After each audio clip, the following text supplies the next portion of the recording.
Bonjour à tous et bienvenue dans ce journal. Voici tout de suite les titres que nous allons développer dans cette édition.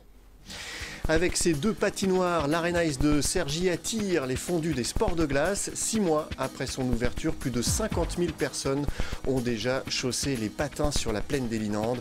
Reportage dans un instant. De la musique également dans ce journal avec le portrait de Yom. De sa clarinette, ce musicien tire des sons uniques. Il est en résidence à l'apostrophe de Cergy-Pontoise pour préparer un nouveau disque et il sera en concert ce jeudi 4 mai au Théâtre des Louvrais de Pontoise. Rencontre en fin de journal. Après 6 mois d'ouverture, l'Arena Ice affiche une fréquentation supérieure à ses prévisions avec plus de 50 000 entrées au compteur. Le temple des sports de glace ne désemplit pas, même si la programmation de spectacle reste encore timide. Le reportage de Philippe Pémal. 6 mois après son ouverture, l'Arena Ice de Cergy glisse sur le succès. 3 000 visiteurs pour le premier week-end d'exploitation et plus de 15 000 pendant les vacances de Noël. Le nouveau temple de la glace fait le plein, bien au-delà des prévisions. On avait un objectif de 40 000 personnes sur l'année. Donc on est ouvert depuis début novembre et donc en 4 mois d'exploitation, on est déjà à 50 000 personnes. Donc on a largement dépassé notre objectif annuel. Les raisons de ce succès populaire sont multiples. La découverte d'un nouveau lieu, une grande capacité d'accueil avec 2 patinoires et des tarifs attractifs. Au niveau des prix, ça va. Après, si on prend une carte, c'est encore mieux. Déjà, on n'a pas à faire la queue. C'est en hiver, quand il y a la queue jusqu'en bas des escaliers. On peut passer devant les gens avec la carte. Ensuite, c'est 12 entrées. Avec 12 entrées, ça nous fait 2 entrées de gratuites par rapport au prix habituel. Seule ombre au tableau, la très faible utilisation de cette patinoire dans sa configuration spectacle. Prévue pour accueillir près de 5000 personnes pour des concerts et d'autres événements, cette patinoire modulable ne remplit pas encore ses objectifs. Ça s'explique tout simplement par le fait qu'on a 1 à 2 années de décalage en fait, sur la programmation. Donc là, l'Arena Ice a ouvert en 2016. Donc effectivement, il est difficile d'avoir des événements de programmer sur une année d'ouverture. Donc on travaille plus sur 2018. Voilà. Donc il y a quand même eu quelques événements sur 2017. On a eu notamment le Cirque Phoenix au mois de décembre. On a eu bien sûr un match de l'équipe de France, France-Suisse début avril. Mais c'est vrai que là, on est plus sur l'année 2018 parce que les tourneurs et producteurs en fait, ont déjà booké leur année pour 2017. En attendant que l'Arena Ice fasse le bonheur des spectateurs, il fait celui des patineurs, des clubs et des jokers, l'équipe de hockey de Cergy, qui s'entraîne désormais sur cette patinoire. Politique maintenant, Jean-Pierre Engelbert, le seul maire de Bout-la-France du Val d'Oise, votera blanc à la prochaine présidentielle. Le maire de Saint-Prix défend la ligne ni système ni extrême, alors que Nicolas Dupont-Aignan a officialisé vendredi un accord entre son parti et le Front National.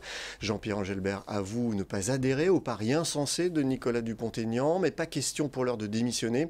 Désormais, le maire de Saint-Prix souhaite incarner la ligne historique de Debout-la-France au sein du mouvement et s'interroge sur sa candidature aux législatives. Je ne serai ni le candidat du FN ni le candidat Debout-la-France FN.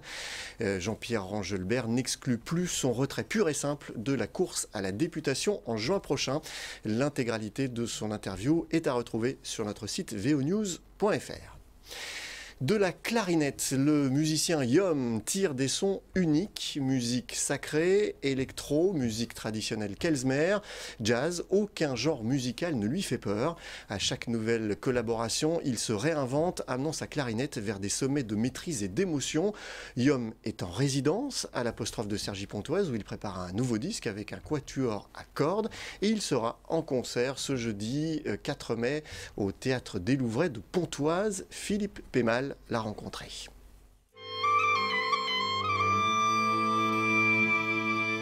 De sa clarinette, Yom tire des sonorités uniques. Véritable touche-à-tout, ce clarinettiste virtuose s'est essayé à la musique traditionnelle, à l'électro, au rock ou à d'autres formes musicales inclassables. Ce qui lie toutes ces musiques, c'est son style. Yom se définit comme un musicien d'origine klezmer, une musique festive traditionnelle juive venue d'Europe centrale et de l'Est. C'est une musique extrêmement expressive, jouée à l'instrument, parce que donc klezmer, c'est la contraction de 2 mots hébreux, kles et zemer, ça veut dire instrument et voix. Et en fait, c'est l'idée d'imiter avec l'instrument les inflexions et les interprétations vocales et l'émotion de la voix. Donc c'est une musique qui se doit d'être vraiment surinterprétée, très émotive. Et en général, c'est à ça qu'on la reconnaît, quoi. C'est pour ça que la clarinette klezmer est particulière par rapport à d'autres façons de jouer. C'est qu'il y a énormément de choses qui sont faites avec la bouche. En plus, on rajoute à chaque note vraiment de l'expressivité supplémentaire avec des ornements ou des inflexions, comme si c'était une voix.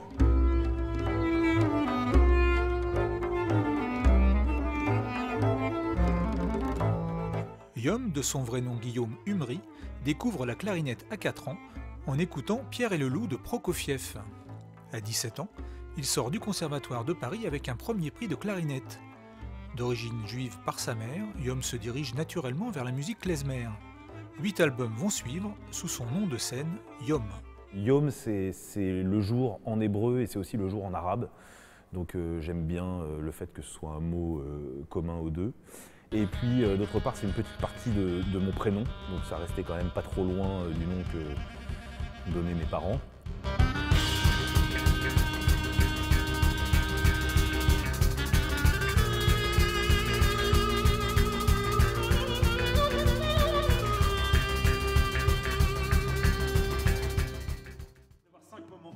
Pour son nouveau projet appelé Illumination, Yom travaille avec un quatuor à cordes à Pontoise. C'est ici, au théâtre de l'Apostrophe, qu'il répète. Depuis quelques années, Yom est en résidence dans les locaux de la scène nationale de Cergy-Pontoise. La résidence, ce qu'on appelle une résidence, pour moi, c'est un résumé d'essayer de mettre tous les moyens en œuvre pour qu'il y ait rencontre. Et pas une rencontre uniquement ponctuelle, on fait un concert là, quelques personnes viennent et puis voilà, au revoir à dans 8 ans. C'est vraiment prendre le temps de travailler sur la rencontre, sur le territoire, et puis de faire sortir parfois, quand on y arrive, les gens de leur habitude et peut-être les amener à quelque chose qu'ils n'auraient pas fait si on n'avait pas eu ce temps de rencontre. Voilà.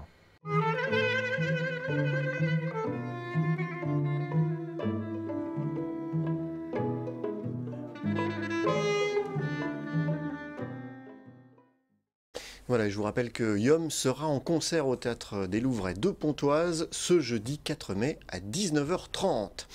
Voilà, ce journal est terminé. Je vous en rappelle le principal titre. Avec ces deux patinoires, l'Arena Ice de Cergy attire les fondus des sports de glace. 6 mois après son ouverture, plus de 50 000 personnes ont déjà chaussé les patins sur la plaine des Linandes. Merci d'avoir suivi ce journal. N'oubliez pas que l'info continue sur notre site veonews.fr. À demain.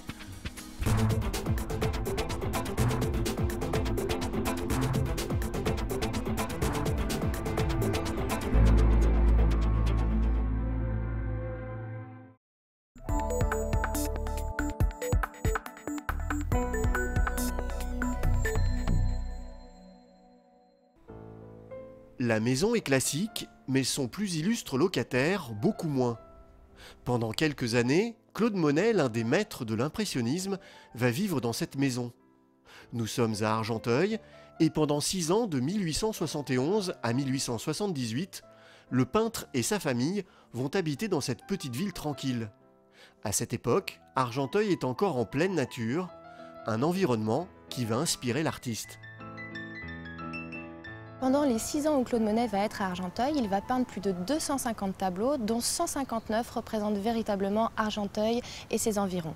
Il s'inspire de thématiques comme les ponts, les rues, les berges de Seine, qui sera véritablement sa thématique favorite. Plus de la moitié des œuvres de Monet peintes à Argenteuil ont pour thème la Seine. À cette époque, le bassin d'Argenteuil est réputé pour ses régates et les bateaux sont nombreux. Pour se rapprocher de ces sujets et se protéger du soleil et des intempéries, Claude Monet se fait construire un bateau-atelier. Grâce à ce bateau-atelier, en fait, Monet va se retrouver au plus près de ce sujet de prédilection qui est la Seine. Il va véritablement en cerner toutes les nuances et surtout, eh bien, c'est le précepte même de l'impressionnisme, c'est-à-dire aller peindre en dehors, mais en même temps, tout en étant protégé donc, par le toit de ce bateau-atelier. Claude Monet est à l'origine du mot impressionniste. Nous sommes en 1872 et l'artiste peint ce tableau intitulé « Impression soleil levant ». 2 ans plus tard, un critique d'art s'acharne sur l'œuvre et qualifie le peintre d'impressionniste. Le terme est né, mais à cette époque, il n'est pas très flatteur. Paradoxalement, l'impressionnisme effectivement n'est pas reconnu lorsque Monet peint ses différentes toiles. On peut notamment rappeler le Salon des Refusés, mais c'est véritablement à partir du début du XXe siècle que leur talent sera reconnu et véritablement après-guerre que leurs tableaux vont atteindre des sommes phénoménales. Monet aime la vie qu'il mène à Argenteuil. Il peut y peindre des scènes de la vie quotidienne, en pleine nature, tout en étant proche du monde moderne. Avec le train, il n'est qu'à 20 minutes de la gare Saint-Lazare et de la capitale, où il peut vendre ses toiles. Claude Monet trouve véritablement à Argenteuil l'ambivalence picturale recherchée entre ruralité et modernité. Et donc il trouve véritablement, par exemple pour la modernité, le chemin de fer avec les ponts, la révolution industrielle. Et pour cette ruralité, eh bien, ce petit bourg encore rural, la campagne environnante, les berges de Seine, voilà. En 1878, Claude Monet doit quitter Argenteuil. Il s'installe à Vétheuil, puis à Giverny, où il s'éteint en 1926. De son passage à Argenteuil, il reste des tableaux mondialement connus, une manière de peindre l'instant qui définira le courant le plus célèbre de la peinture, l'impressionnisme.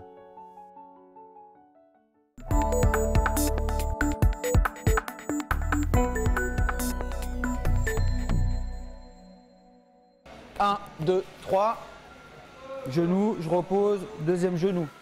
Coup de poing, coup de genou dans cette salle d'Éragny-sur-Oise. On est là pour boxer et se dépenser, mais sans combat. Ici, pas d'homme à l'horizon, que des filles, de la musique et une bonne ambiance. C'est le concept Full and Fit, imaginé par Jean-Philippe, le coach de la salle. J'ai regardé un petit peu ce qui se faisait dans le genre. On ne parlait pas trop encore de box fitness, mais ça commençait à voir le jour. On avait tout ce qui était body attack, vraiment axé fitness. Et moi, justement, ce que je voulais, c'était mettre ma touche perso, vraiment une touche plus axée boxe. Donc c'est né à ce moment-là, j'ai mis 3 ateliers en place. Ça a plu tout de suite et la saison d'après, on a lancé le concept. Ok, on passe en planche. Pendant 1 heure, les filles vont enchaîner les exercices. Ok, une pompe. Après un échauffement classique, place aux différents ateliers, travail à 2, pompe, corde à sauter, mais aussi et surtout de véritables exercices de full contact. Ici, 30 secondes de jambes chacune son tour. Donc soit des middle, low kick ou des coups de genoux, comme vous voulez. Avec les poings ou les jambes, elles apprennent à enchaîner les coups comme de vraies boxeuses de kickboxing. Je crois que c'est vraiment le côté boxe qu'elles osent venir rechercher maintenant avec ça. Et après, bien sûr, le côté fitness, où elles vont prendre soin d'elles, elles vont s'affiner, se tonifier. C'est plus cool qu'une salle de boxe. Et on va dire que par rapport aux salles de fitness, il y a un côté un peu plus fun. Parce qu'au fitness, c'est très enfin, moi je trouve que c'est assez mature, les gens ils sont là, ils sont personnels, plus voilà, personnels. Là il y a vraiment un esprit d'équipe, il y a un groupe qui se forme autour du full and fit, donc c'est super sympa quoi. Voilà, 15 secondes non-stop les filles, on essaie d'accélérer le plus vite possible, là, on met vraiment de la vitesse. Hein. Elles sont 80 à être inscrites à ce cours de boxe fitness. La section est devenue la plus importante de ce club de sport pied-point. Le plaisir de la boxe sans les risques de prendre des coups, c'est ce qui a séduit toutes ces apprenties boxeuses. Je cherchais vraiment quelque chose pour me dépenser, pour taper aussi. J'avais envie de taper, mais pas envie de me prendre des coups, pas envie d'être avec des hommes qui sont là pour frapper, parce que la boxe, c'est des hommes qui ont envie de frapper. Moi, j'avais envie de frapper sans pouvoir aller travailler le lendemain tranquillement, quoi.